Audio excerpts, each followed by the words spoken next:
merupakan seperti gunung es ya, fenomena gunung es.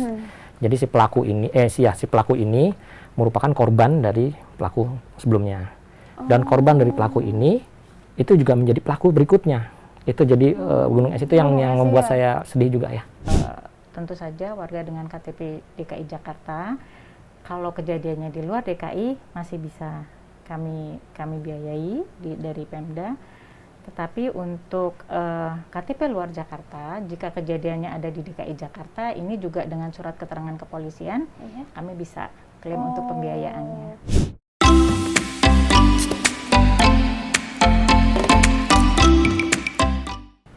Halo Tribuners, berjumpa dengan saya Giok Mingwan dalam Tribun Talk. Tribuners, kekerasan dalam rumah tangga atau KDRT sampai saat ini masih banyak terjadi di Indonesia. Mungkin juga terjadi di negara-negara lain. Yang kerap menjadi korban adalah wanita dan anak. Komnas HAM bahkan mencatat sepanjang tahun 2004 sampai 2021 ada 544.452 kasus KDRT. Tahun 2018 bahkan DKI menempati urutan kedua tertinggi di Indonesia kekerasan terhadap perempuan dengan jumlah 2.318 kasus. Pemprov DKI lantas membuat sebuah inovasi. Bunga Tanjung RSUD Tarakan. Ini adalah pusat pelayanan terpadu untuk korban KDRT. Untuk lebih jelasnya, kita sudah bersama dengan Dr. Dian Ekowati dan juga Dr. Boge Priyonugroho. Selamat sore, Bapak Ibu Dokter. Sore. Baik. Pertama kita akan bertanya ke Dr. Dian. Ibu, dokter ini adalah Direktur RSUD Tarakan Jakarta. Ya, baik. Baik, Bu Dokter. Pusat pelayanan terpadu Bunga Tanjung ini rasanya yang pertama deh yang konsen pada korban KDRT. Pelayanannya ada apa aja sih Bu di Bunga Tanjung ini? Baik, terima kasih Mbak Gege, selamat sore. Pelayanan Bunga Tanjung yang ada di RSUD Tarakan itu meliputi pelayanan medis, kemudian pelayanan penunjang medis seperti laboratorium, kardiologi yang dibutuhkan, kemudian juga layanan psikologi. Dan layanan mediko-legal serta pembuatan visum. Mediko-legal itu apa Ibu? Bisa dijelaskan lebih apa ya, humanisnya lebih biar masyarakat lebih tahu. Apa tadi? Mediko-legal. Ya. Mediko-legal itu jadi aspek-aspek legal dari pelayanan medis.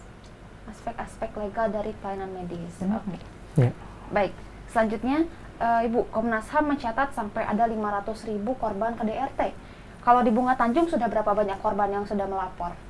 Ya, baik, sebetulnya di RSUD Tarakan itu bukan melapor Mbak Gege, tetapi korban ini datang karena membutuhkan layanan rumah sakit. Ya, untuk pasien-pasien yang sebetulnya mereka adalah korban itu, kita terus meningkat layanan kita. Pada tahun 2018 itu hanya sekitar 6 pasien, kemudian tahun 2019 kita meningkat menjadi sekitar 30-an, kemudian tahun 2020 itu sekitar 90, dan tahun 2021 kita sekitar 170-an. Oh, ya setiap tahunnya meningkat ya Bu? Meningkat, iya. Baik. Pelayanan di Bunga Tanjung ini Bu, sampai ada layanan hukumnya juga ya? Baik, bisa dijelaskan Dok, pihak mana saja yang dilibatkan di Bunga Tanjung ini? Iya, sebetulnya di RSUD Tarakan, di PPT Bunga Tanjung ini kami adalah tadi layanan medis Dok, Mbak Gege. Yeah.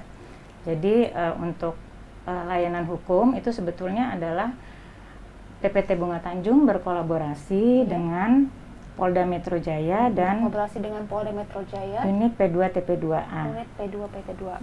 Oke. Dok, saya mau bergeser ke Dokter Boge nih. Pertanyaan untuk Dokter Boge. Dok, saya mau tanya lebih ke teknisnya nih Dok. Yeah. Ketika seseorang mendapat kekerasan fisik ya terutama, itu dampak kedepannya bagi korban itu seperti apa?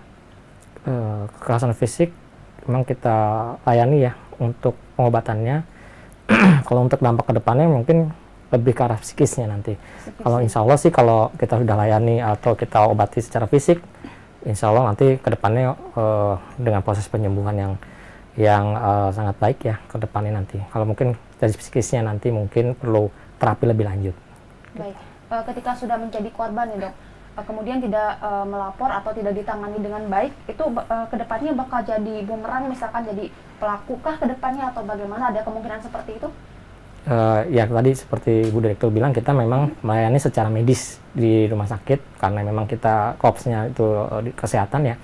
Jadi untuk dampak ke depannya kita juga dibantu sama teman-teman di luar di rumah sakit ya, seperti dari P2TP2A Dinas PPP untuk pendampingan lebih lanjut dari segi psikologinya sama ke ranah hukumnya. Kalau kita secara medis dan psikis, insya Allah kita tangani sampai tuntas juga.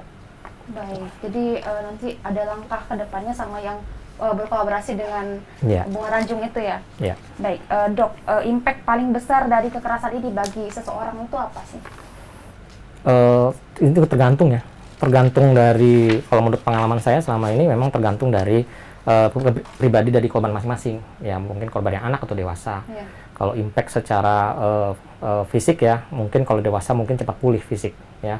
Kalau begitu juga anak-anak, penanganannya tetap pulih. Cuman untuk kedepannya nanti itu tadi kita selalu berkolaborasi, berinteraksi juga dengan teman-teman di luar dari rumah sakit gitu. Jadi terus didampingi ya? Iya. Itu biasanya berapa lama tuh pendampingan setelah ditangani di Bunga Tanjung? Itu tergantung juga kasusnya. Ada yang kasus yang membutuhkan waktu yang lama, ada yang cepat ya. Itu tergantung pendampingannya.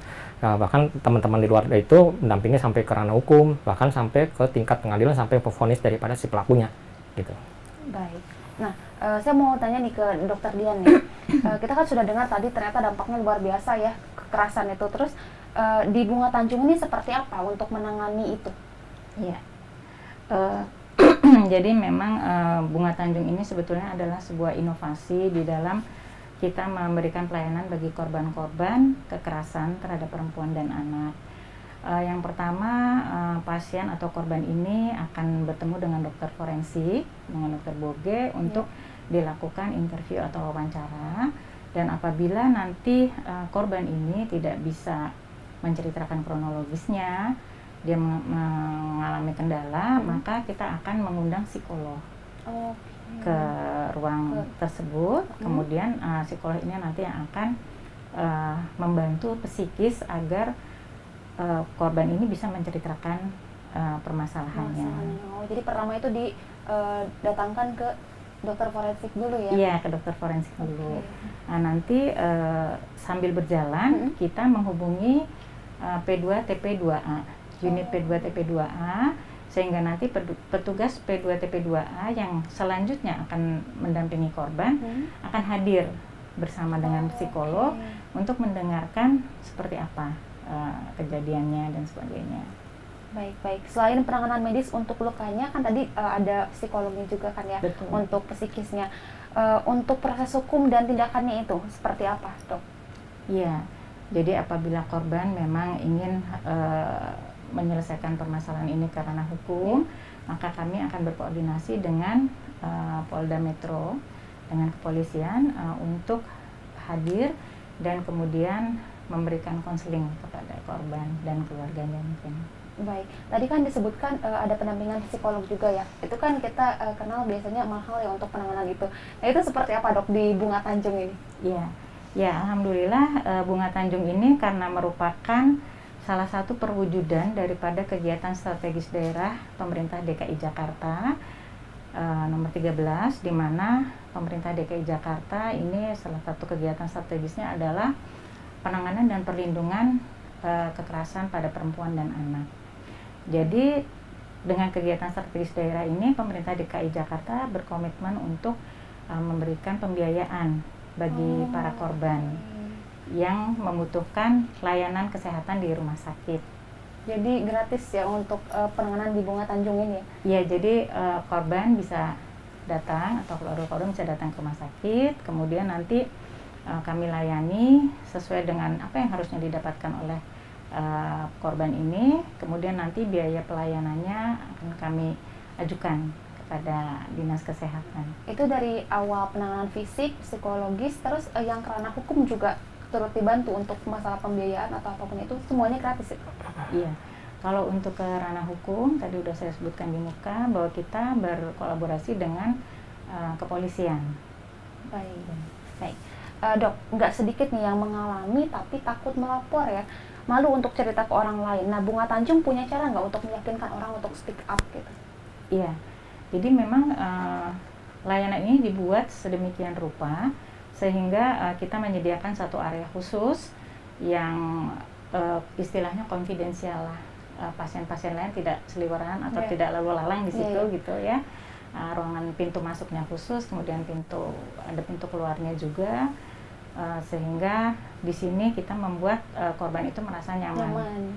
Dan percaya kepada kami sehingga dia bisa menceritakan kejadiannya. Dan kalau belum bisa ya seperti tadi saya sampaikan akan dibantu oleh psikolog. Baik, luar biasa. Oke, selanjutnya saya ingin bertanya ke Dokter Boge nih Pak. Pak Dokter, sejauh ini luka paling parah yang dialami korban di Bunga Tanjung apa sih Pak? Kalau dikatakan luka paling parah berarti Yang fisik ya fisik ya. Iya. Itu memang pernah ada satu kasus, mungkin bukan luka parah lagi ya, Apa tuh? sampai menyebabkan kematian. Itu pernah ada satu kasus, sehingga itu tetap diproses ya. Kita kolaborasi tadi seperti Ibu bilang bahwa kita kolaborasi juga sama penyidik, kepolisian dan teman-teman di P2 TP2A untuk pendampingan dan proses ke ranah hukum bagi si pelakunya gitu. Baik, yang korban yang meninggal itu sebelumnya mendapatkan perawatan terlebih dahulu di Bunga Tanjung? Iya, mendapat perawatan sampai operasi, mungkin karena tingkat infeksinya karena sudah lama prosesnya ya, jadi datangnya mungkin ya bisa dikatakan bukan terlambat ya, kita tolong semaksimal kita mungkin, terus ya mungkin karena tingkat infeksi tinggi ya memang meninggal. Baik. Kan tadi luka yang parah ya yang dialami oleh korban gitu, kekerasan.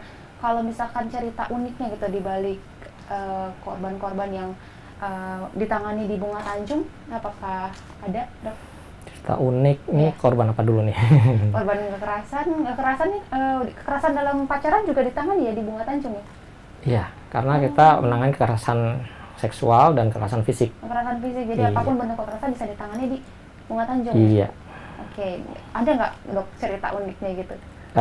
Yang mungkin unik juga perlu perhatian kita semua ya, bahwa memang kekerasan seksual terutama pada anak itu merupakan seperti gunung es ya, fenomena gunung es. Jadi si pelaku ini merupakan korban dari pelaku sebelumnya. Dan korban dari pelaku ini itu juga menjadi pelaku berikutnya. Itu jadi gunung es itu yang membuat saya sedih juga ya. Di zaman sekarang seperti ini, anak-anak yang sudah dikatakan anak sudah menjadi korban dan pelaku-pelaku berikutnya. Jadi balas dendam ibaratnya ya? Mungkin kalau dikatakan balas dendam nggak juga ya, cuman dia rasa ingin tahunya tinggi ya, mungkin kalau ngeliat saya. Jadi dia ingin mempraktekkan itu apa sih, bagaimana rasanya gitu, mungkin gitu. Penasaran gitu ya? Iya. Ya ampun. Kalau luka fisik kan kelihatan nih Dok, penanganannya sudah jelas lewat medis, tapi kalau kekerasan dalam bentuk psikis, gimana itu cara penanganannya? Terus kalau kata anak muda sekarang kan kena mentalnya gitu Dok? Gitu. Jadi di dalam Bunga Tanjung kita punya teman-teman tadi dokter spesialis kejiwaan atau kita sebut dengan psikiatri. Teman-teman ini membantu kami juga untuk pembuatan visum psikiatrikum. Jadi dari teman-teman inilah nanti dia bersama timnya mengobati secara psikis. Ya memang itu tadi saya bilang kalau psikis memang tidak seperti luka diobatin langsung 3 hari sembuh. Tapi kalau psikis kan agak ada proses ya, tergantung berat ringannya. Gitu.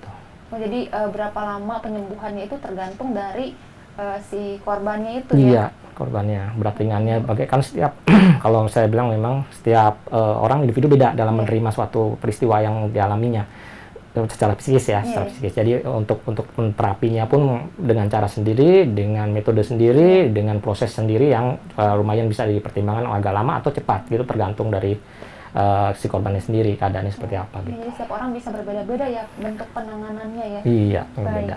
Dok, kalau korban kekerasan baik dewasa atau anak-anak, berapa lama mereka bisa benar-benar sembuh? Yang fisik ya? Iya, yang fisiknya. Yang fisik kalau sembuh ya itu tadi juga tergantung lukanya ya. Tergantung Kalau lukanya ya? lukanya tadi yang kalau tadi Mbak bilang kan bahwa paling parah, nah itu kan nggak bisa sembuh ya. Tadi yang saya sebutkan bahwa meninggal. Apa yang ya makan tergantung lukanya. Kalau bisa kita juga merawat pasien korban-korban itu yang memerlukan perawatan sehingga bisa dikatakan sembuh dan bisa kontrol kembali, itu ya lumayan juga ada seperti itu. Baik. Dok, kalau bentuk-bentuk KDRT-nya apa aja sih Dok? Maksudnya bentuk Iya, kayak misalkan ada yang berupa ucapan kah, terus atau fisik atau apa nih yang bisa dikategorikan sebagai bentuk kekerasan dalam rumah tangga? Ya, kalau kekerasan dalam rumah tangga sejauh ini yang saya pahami juga adalah alat undang-undang PKDRT ya, itu ada kekerasan fisik, ada kekerasan psikis. Nah itu tadi pembuktiannya dengan cara masing-masing dan polisi pun nanti akan menilai ya hasil pemeriksaan kita melalui visum et repertum dan forensik maupun visum et repertum psikiatri. Jadi ada dua bentuk. Kalau untuk sekarang mungkin kekerasan seksual juga ada juga ya. Nanti undang-undangnya juga akan mungkin saya dengar memang lagi dalam proses untuk menjadikan undang-undang. Gitu. Oke, untuk kekerasan fisiknya nih misalkan ada misalkan istri atau misalkan suami misalnya yang dicubit sama pasangannya nih. Terus kayak itu bisa dikategorikan nggak sih sebagai KDRT kalau misalkan si pasangannya ini nggak terima gitu? Ya, itu tadi fisik termasuk fisik ya.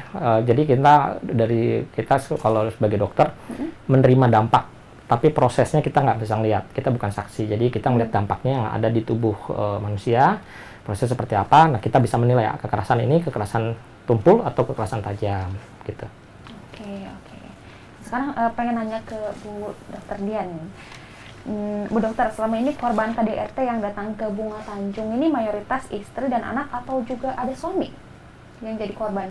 Iya, dari mulai tahun 2019 itu pada umumnya perempuan dan anak-anak. Iya.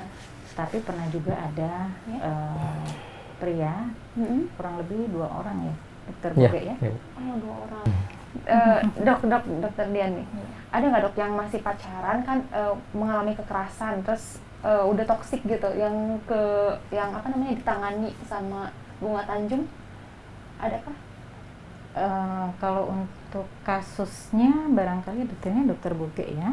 Oke, sehari-hari. Ya, boleh dijelaskan dok? Kalau pacaran banyak ya kasus-kasus kekerasan fisik ya. Iya.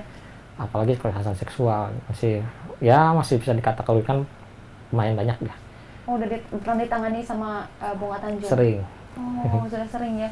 Baik, terakhir dok nih, untuk Tribuners yang mau datang ke Bunga Tanjung RSUD Tarakan ini prosesnya seperti apa dan harus gimana? Ya, jadi memang untuk layanan korban kekerasan pada perempuan dan anak ini, baik itu korban atau keluarga korban atau lingkungannya yang mempunyai kepedulian bisa membawa ke instalasi gawat darurat RSUD Tarakan. Nanti di IGD dokter kami akan memilah apakah ini kasusnya berat atau ringan. Kalau dia berat harus perlu tindakan segera emergensi, maka kita akan melakukan tindakan yang memang perlu dilakukan. Tetapi kalau kasusnya ini tidak memerlukan tindakan medis, jadi pasien ini kita akan arahkan ke ruangan khusus. Jadi kita menyediakan satu ruangan khusus di mana ruangan itu ada beberapa ruangan lagi yang dokter akan melakukan wawancara atau psikolog atau pihak kepolisian akan melakukan wawancara, konseling, dan ada juga ruang untuk pemeriksaan-pemeriksaan. Untuk anak-anak kita juga siapkan ruang bermain agar mereka bisa nanti sambil konseling bisa diwawancara untuk data-datanya. Oke. Untuk warga luar Jakarta bisa nggak dok? Pembiayaan ini memang sudah komitmen Pemda DKI untuk memberikan, itu adalah untuk tentu saja warga dengan KTP DKI Jakarta. Kalau kejadiannya di luar DKI masih bisa kami biayai dari Pemda. Tetapi untuk KTP luar Jakarta, jika kejadiannya ada di DKI Jakarta, ini juga dengan surat keterangan kepolisian, kami bisa klaim untuk pembiayaannya. Kalau misalkan kejadiannya di luar Jakarta dan KTP-nya juga di luar Jakarta, itu bisa nggak?